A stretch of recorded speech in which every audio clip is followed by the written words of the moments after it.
Hello, welcome to another episode of Full Circle with me, Onyx. And today I want to talk about something that we all deal with, and that is conversations, arguments, like fighting with people, using words. So, conflict with family members, conflict with um, coworkers, things like that.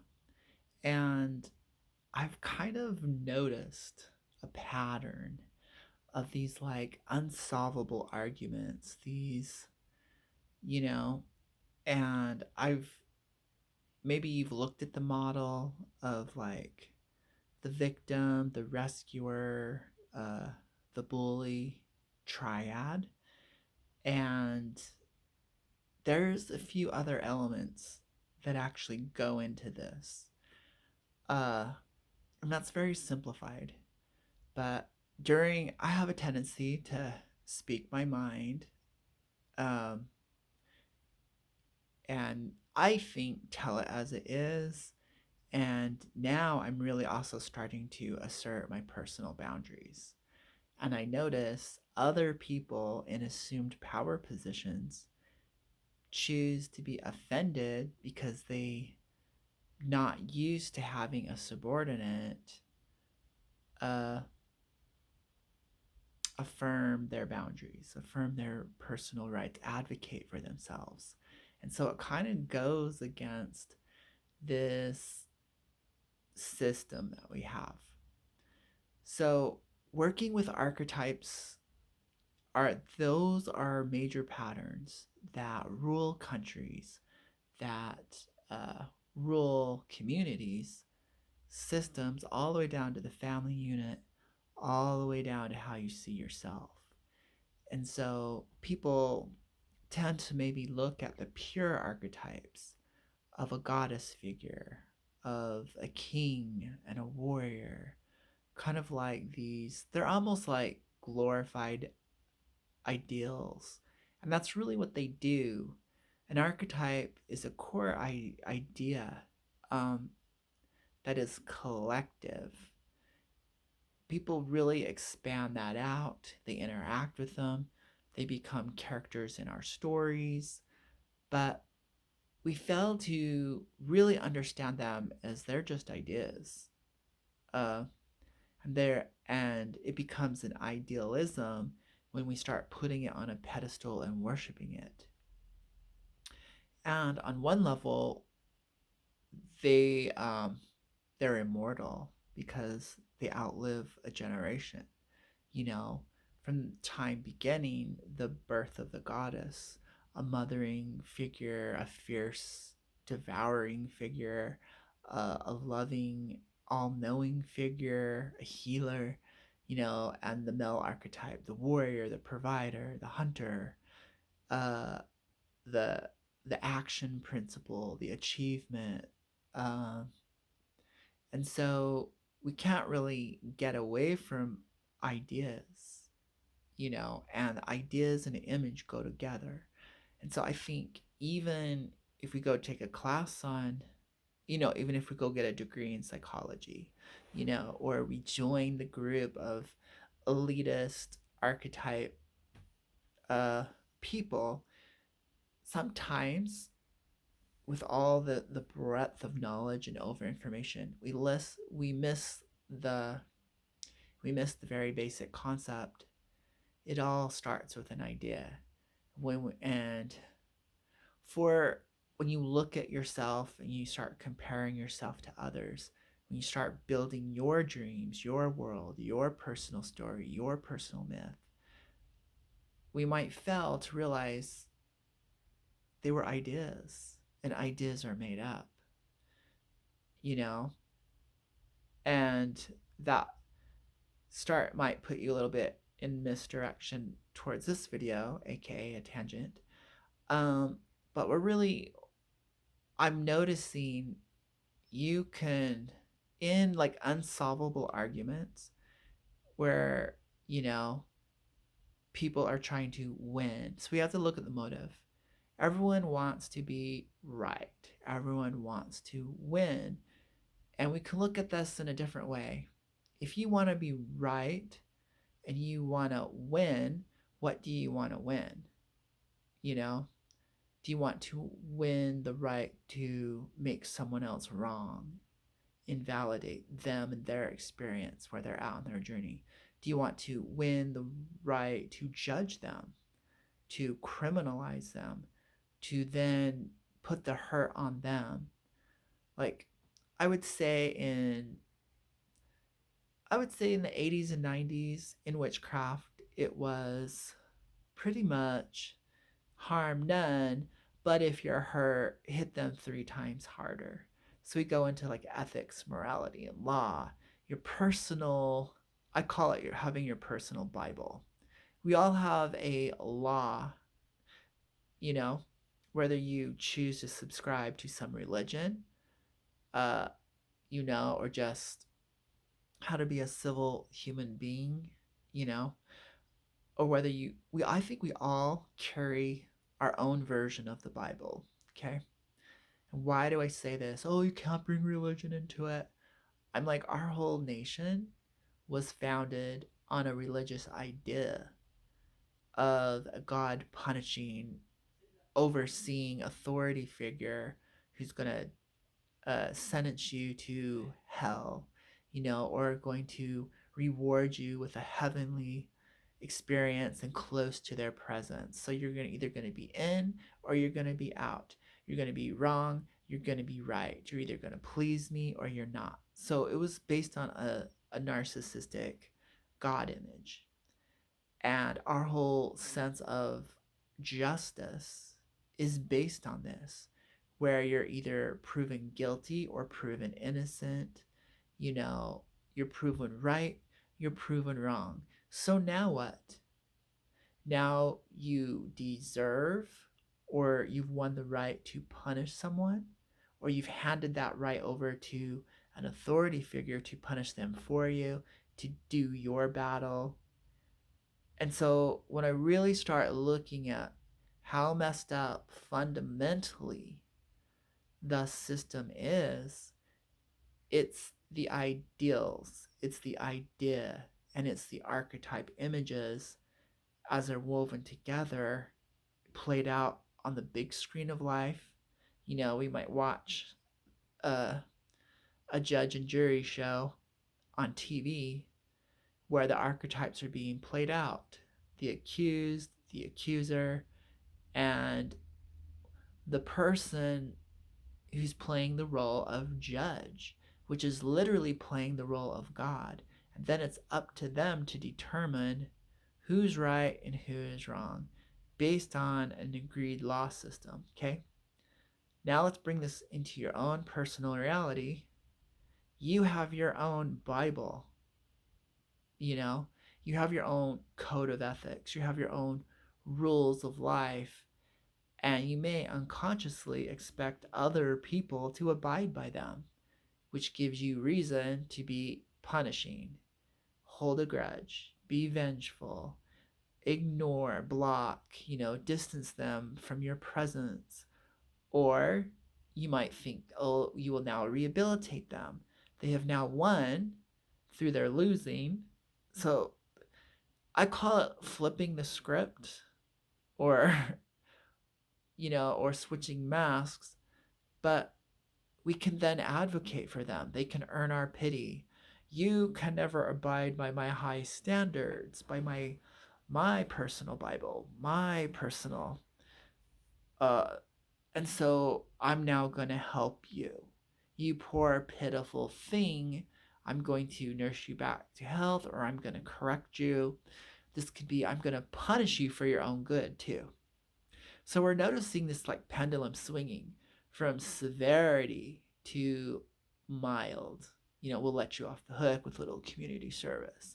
Or I'm going to let you go because me being my own personal megalomaniac God has decided I need a rest day from abusing everyone with my rule book. So I'm going to say the judge is an archetype. And the Pope or the Hierophant on the tarot deck is the archetype for this.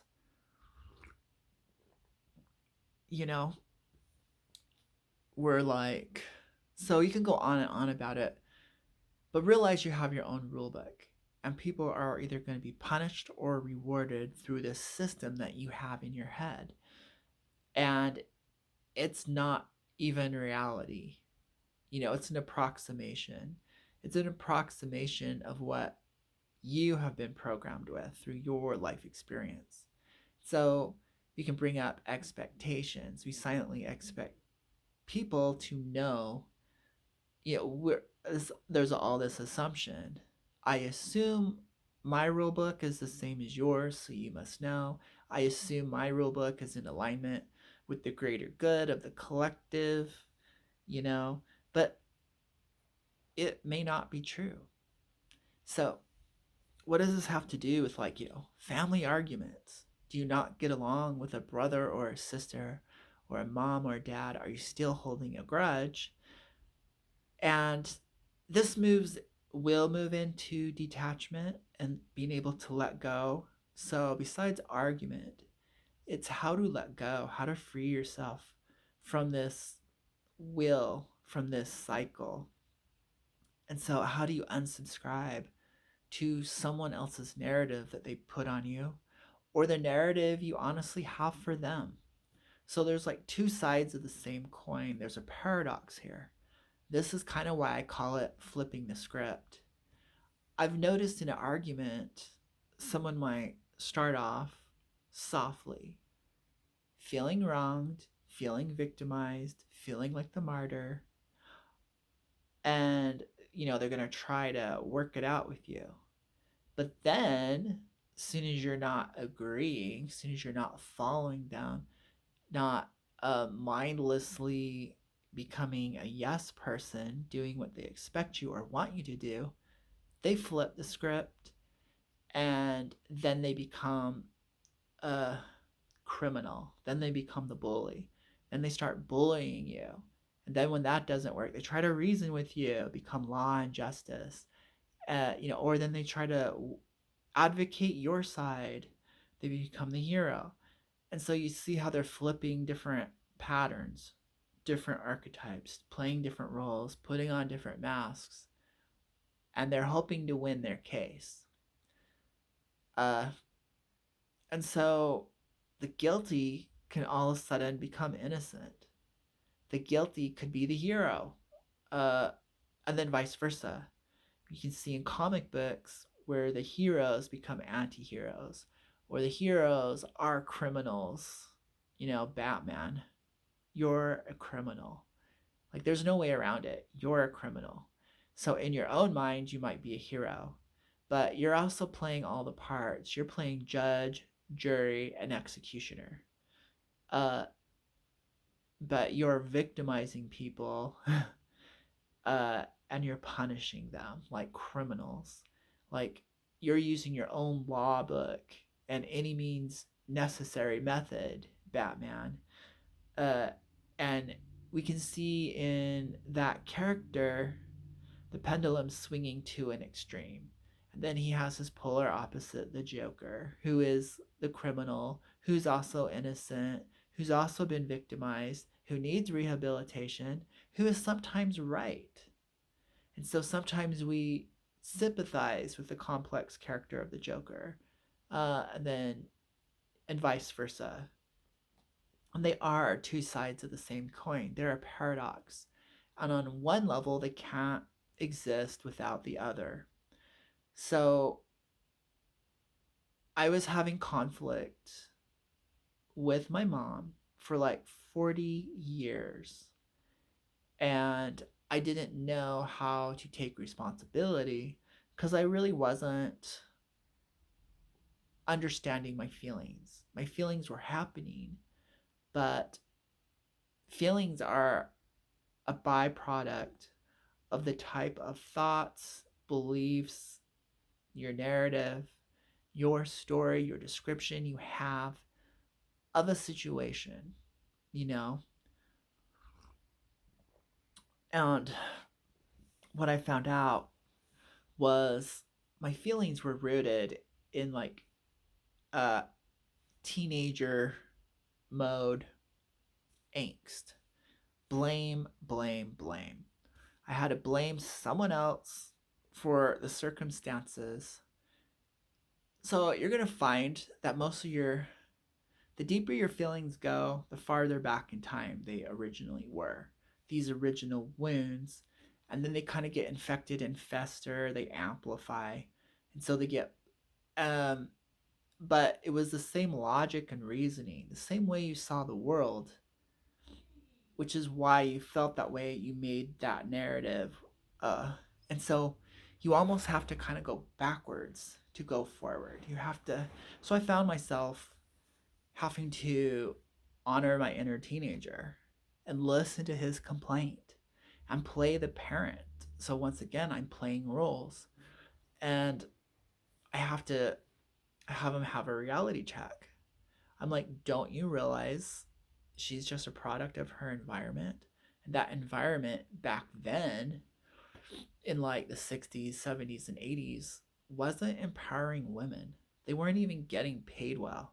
They couldn't even have uh, positions of power. So, how disempowered was your mother? Therefore, how could she not pass on those disempowering beliefs? It's not her fault. It's what we call hereditary curse, generational curse. It's what's called programming. So you're entitled to feel what you feel, but when are you going to stop blaming someone else? And so, like, my inner teenager didn't needed a reason, needed an alibi, needed the excuse for all of his problems, and he was pinning it on his mother figure. Once you see clearly how you're writing your script, how you're narrating your story, how you're picking and choosing, why do you need to feel this way? Once you start really asking yourself these things, it can help you stop criminalizing innocent people and develop empathy. It's not one-sided. You're not always right. So it totally, because, so a weird thing with feelings, you have to feel them. So I was repressing all this negativity towards the mother figure because the morality conflict, oh, you should love your mother, you should be thankful, you should be grateful. So you have like conflicting feelings, conflicting beliefs.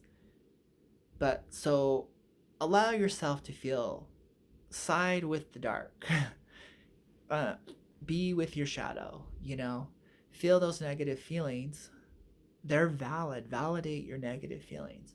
Once I did that, and I felt all the rage with no guilt, all the hatred with no guilt, I realized it wasn't about her. It was about me. And if I want to free myself, I have to let go of the bar. I have to unshackle myself, the devil card. It wasn't about that person at all. It was about me and how I saw the world and how I was allowed and how I felt disempowered. So it was all about, so this person didn't have so much power over me. It was the way I was seeing myself. So I was able to let that go.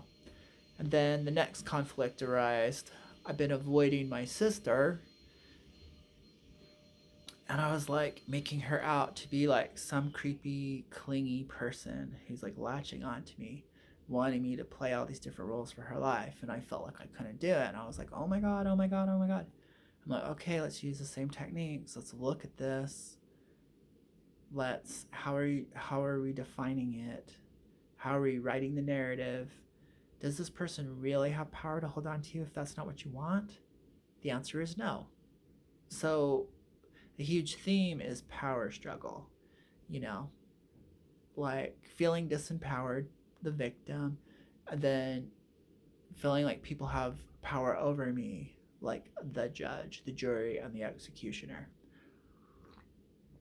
The whole time, I have to disempower myself and give my power away And my power is me, so you have to give yourself away. That means you have to self abandon.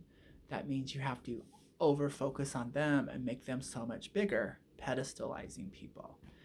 And so once I realized what I was doing, it flattened out, balanced the scale. They became, instead of becoming so monumental, so huge, so larger than life, they became now equal ground, workable.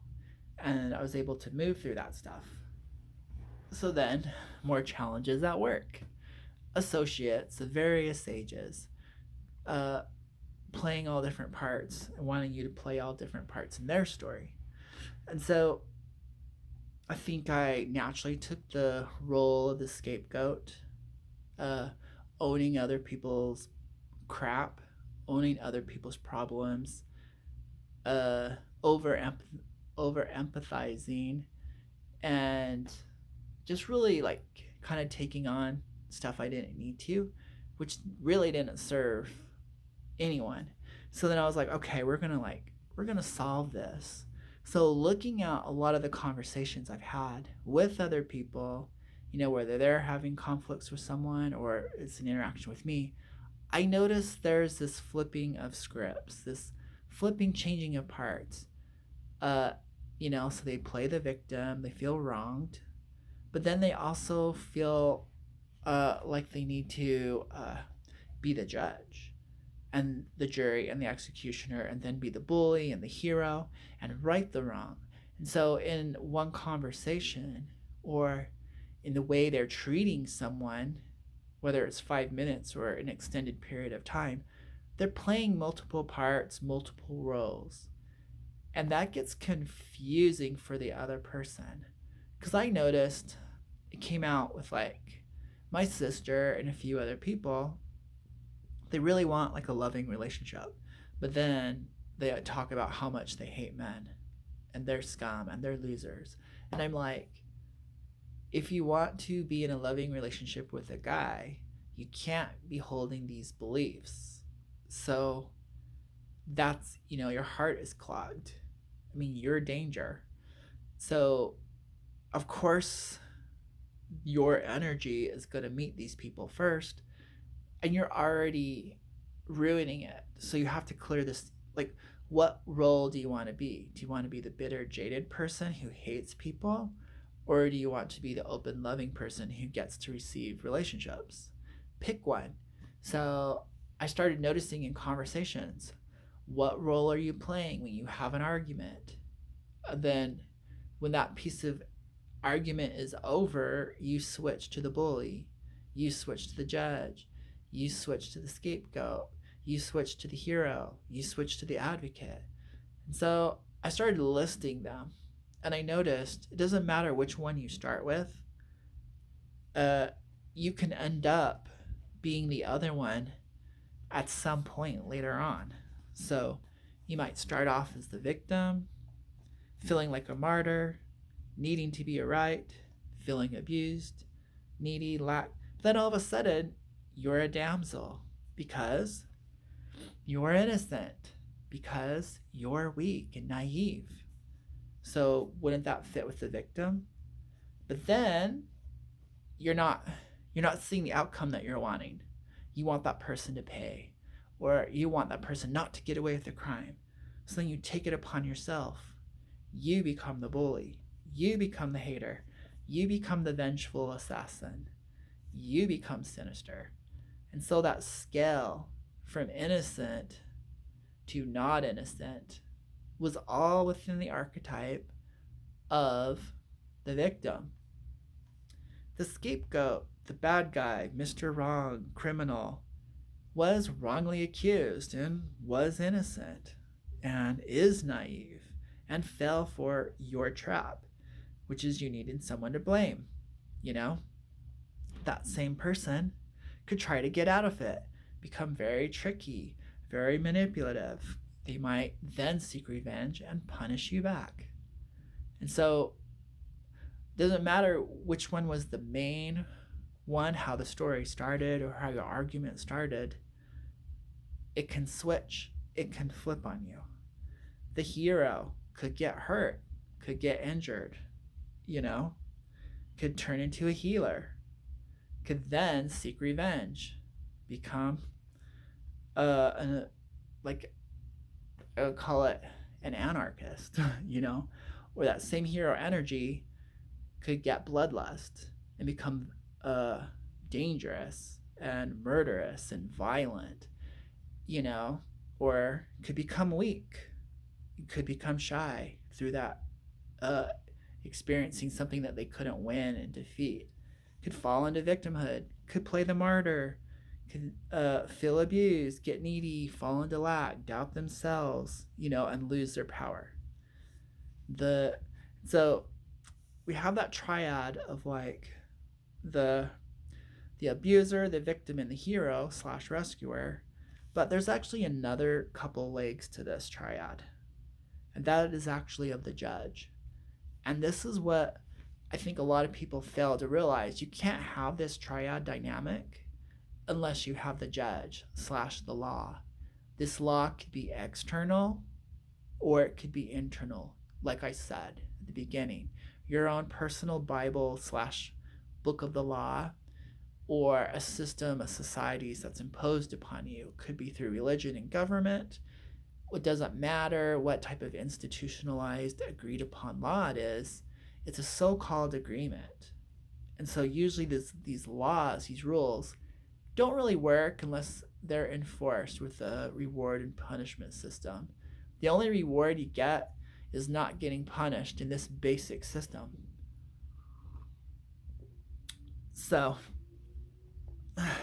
the judge is the law slash is God. It is the programming, it is the matrix, but it's also your justification, your reasoning, your logic, your truth. And it can be expressed as a mediator, a diplomat, a detective, an analyzer, a scientist, a machinist, a technician, a therapist, a healer. Because, like, why are we doing this? Because we're motivated by a sense of justice, a sense of law, to bring healing, order, and balance, to make it easier for people to obey the law or succeed, you know, whatever it is. And so the judge has many archetypes to it. But without judgment, without a law, you can't define yourself as the victim or the bully or the hero. You know, you can't judge yourself accordingly, measure yourself and pat yourself on the back or go into self beat up cycles unless you address the law book that you've half wrote yourself. You might have had your mom write part of it, you write part of it, some stranger, a government official write part of it, your favorite preacher, you know, your favorite mystic, all start writing chapters in your law book. So you might need to edit that and find out your truth. Does it really work for you? You know, are you now a vigilante? Are you now a paid assassin for hire, a bounty hunter? Like, you know, what are you doing with your hero energy? So we have to question ourselves. Going through life and questioning ourselves, thinking we're always right or needing to be right, we need to look at that law book. Okay? So I would say these are the unevolved middle class archetypes, where the higher class ones are like gods and goddesses. Okay? Something even lower than that, I'm not even going into that.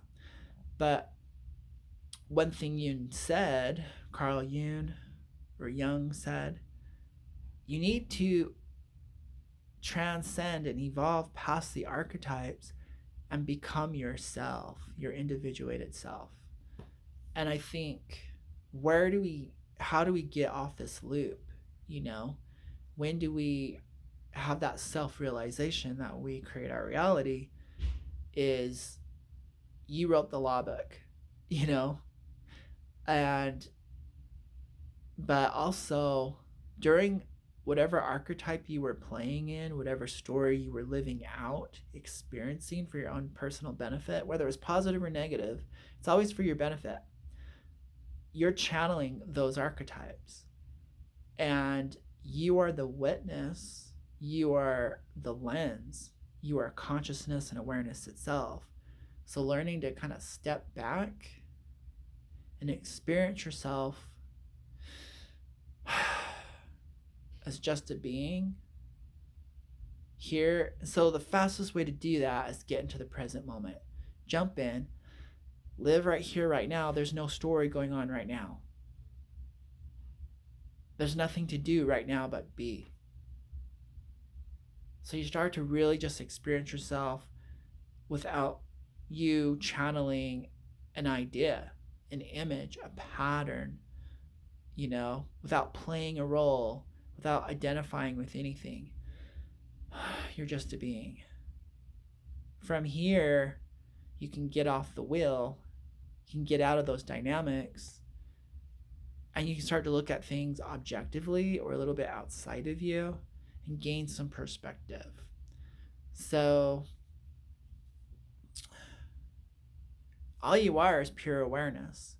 And once you really start to feel that, then the things that seem so important, things that seem like such great losses aren't. So then you loosen up the victim. And the people that you thought were abusing and punishing you, it really didn't affect and matter so much. So you can quickly go into forgiveness and letting go. And all these really aren't your true authentic self. So then you can pardon yourself, have self-compassion, and you can pardon others for being lost in the story, channeling characters in a story. They're not us. So there was no one getting offended. There was a whole bunch of drama, but the true self is drama-free. It's just pure being. So hopefully, and now that you can see all this, it just makes things so much clearer and easier to deal with. You're just having experiences brought to you by you and brought to you by others, and it's kind of like a strange madness. You're like, okay, they were possessed with multiple storylines, with multiple ideas that got blown out of proportion. So they weren't being themselves. So she didn't really do that to me. She was possessed with an archetype. And so no big deal. And I'll catch up with them when they get back to feeling themselves again.